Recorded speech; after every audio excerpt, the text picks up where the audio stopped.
زبیر صاحب، آپ کی جماعت کو این آر او مانگنے کی کوشش کر رہی ہے. پہلے وزیر اعظم کہتے تھے، پوری تحریک انصاف کہہ رہی تھی، اور اب چیئرمین نیب نے بھی کہہ دیا کہ جی کسی این آر او کا حصہ نہیں بنیں گے. پیپلز پارٹی مصطفیٰ نواز کھوکھر صاحب کہہ رہے ہیں کہ وہ کوشش نہیں کر رہے، تو آپ لوگ کوششیں کر رہے ہیں؟ ارشد، پہلے تو میں ایک چیز بتانا چاہتا ہوں کہ میں اس وقت سخت مشکل میں ہوں، کیونکہ ہمارے گھر کھانا نہیں بن سکا، ابھی تک گیس نہیں آ رہی. تو میں تو شکریہ ادا کرنا چاہتا ہوں حکومت وقت کا، کہ جن کی وجہ سے یہ سچویشن ہے. یہ میں واقعتاً فیکٹ بتا رہا ہوں. آپ کے لوگوں نے آپ نے کہا نا کہ وہ جوائن کریں گے، کیونکہ میں نے بڑی کوشش کی کہ جلدی سے پک جائے، لیکن حالت اتنی خراب ہے کہ چولہا ہی نہیں جل رہا گیس کی وجہ سے. تو ایک تو پہلے تو شکریہ پی ٹی آئی کا اور ان قوتوں کا جو ان کو لے کے آئے ہیں. دوسری بات یہ ہے کہ پاکستان کی عوام کا یقیناً شکریہ ادا کریں، ووٹ لے کے آئے ہیں اور میجورٹی حاصل کیا پاکستان تحریک انصاف نے. اب آپ یہ سے جو بھی، میں نے تو کچھ بھی نہیں کہا تھا. عوام نے جتنے ووٹ دیے تھے اتنے کاؤنٹ میرے خیال ہے تھوڑے سے مختلف ہوئے تھے. تو جہاں تک این آر او کا، میرے خیال ہے نیب چیف پرائم منسٹر اور حکومتی وزراء کی طرف اشارہ کر رہے تھے، بیکاز این آر او کی آوازیں صرف ان کی طرف سے آ رہی تھی. سو اپوزیشن میں تو کسی نے نہیں کہا تھا کہ ہم این آر او مانگ رہے ہیں یا ہم بات کر رہے ہیں. تو بڑا کلیئر ہے کہ نیب چیف کا اشارہ پرائم منسٹر کی طرف تھا اور مراد علی شاہ کی طرف تھا اور میرا خیال ہے فواد چودھری کی طرف تھا، اور کہ این آر او کا وہ بار بار کہتے تھے کہ ہم نہیں دیں گے. تو انہی کو انہوں نے رسپونڈ کیا. مراد علی شاہ صاحب کا ذکر بیچ میں آپ نے کیوں کیا؟ مراد علی شاہ نے فلور آف دی ہاؤس پر یہ کھڑے ہو کے کہا کہ 7 ممبرز ہیں، I think P M L N کے، وہ پی ٹی آئی کے مراد سعید کی ذکر کر رہے تھے. مراد سعید، سوری مراد سعید صاحب نے، آئی ایم سوری.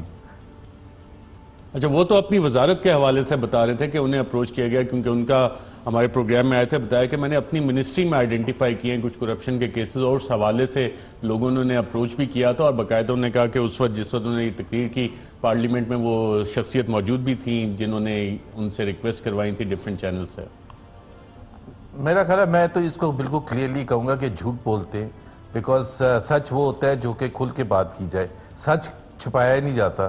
تو اگر آپ سچے ہیں تو آپ کھل کے بتائیں کہ یہ 7 لوگ ہیں. اور یہ تو بڑا سیریس ایشو ہے، کیونکہ آپ یہ دیکھیں نا ارشد کہ وہ لوگ جنہوں نے غلط کام کیے اور اب وہ اپروچ کر رہے ہیں منسٹر صاحبان کو یا پرائم منسٹر کو اور بار بار کہہ رہے ہیں کہ ہمیں این آر او ہوتے ہیں.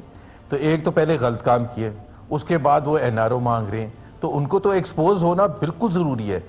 فیکٹ کہ وہ نام نہیں لے رہے، اس کا مطلب یہ ہے کہ مراد سعید جھوٹ بول رہے تھے اور ایک پولیٹیکل پوائنٹ سکورنگ کر رہے تھے. اس کے علاوہ دیکھیں، پارلیمنٹ میں جو بیان دیا جاتا ہے فلور آف دا پارلیمنٹ پہ، اس میں اگر غلط بیانی ہو تو آپ پریویلیج موشن موو کر سکتی ہیں. نہ پیپلز پارٹی نے کیا، نہ نون لیگ نے کیا. اس کا مطلب آپ لوگوں نے پارلیمنٹ کے فلور کی حد تک تو.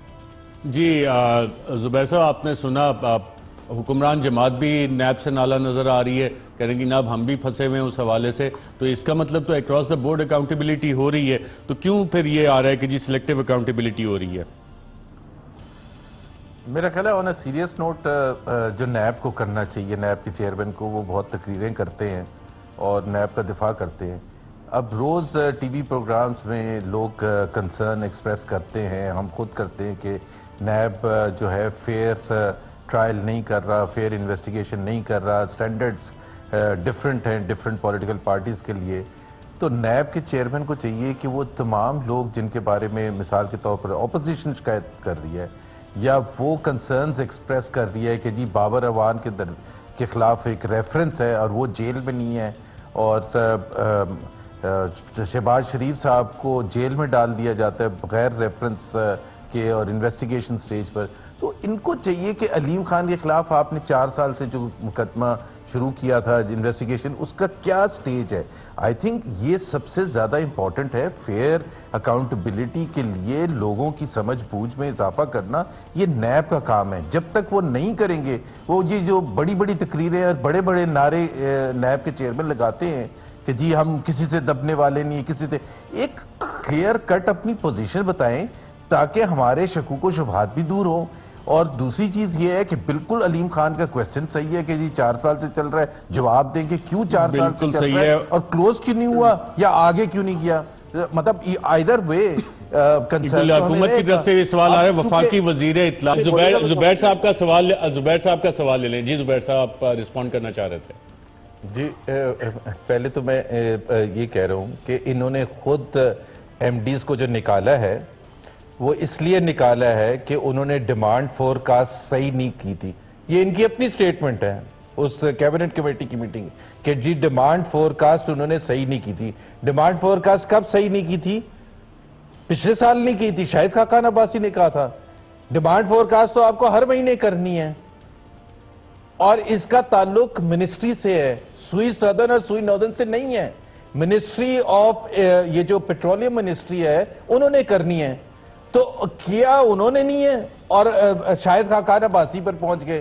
خدا کے لیے اون کرے رسپانسبلٹی اور جواب دہی کرے قوم کو کہ گیس آ نہیں رہی ہے اور آپ نے کہا جی شاہد خاقان عباسی.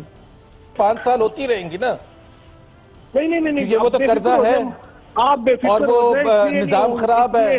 اگلے مہینے بھی گیس نہیں آئے گی, اس سے اگلے مہینے بھی گیس نہیں آئے گی, کیونکہ ہم نے اتنا خراب کیا تھا کہ آپ فورکاسٹ ہی نہیں کر سکتے ہیں.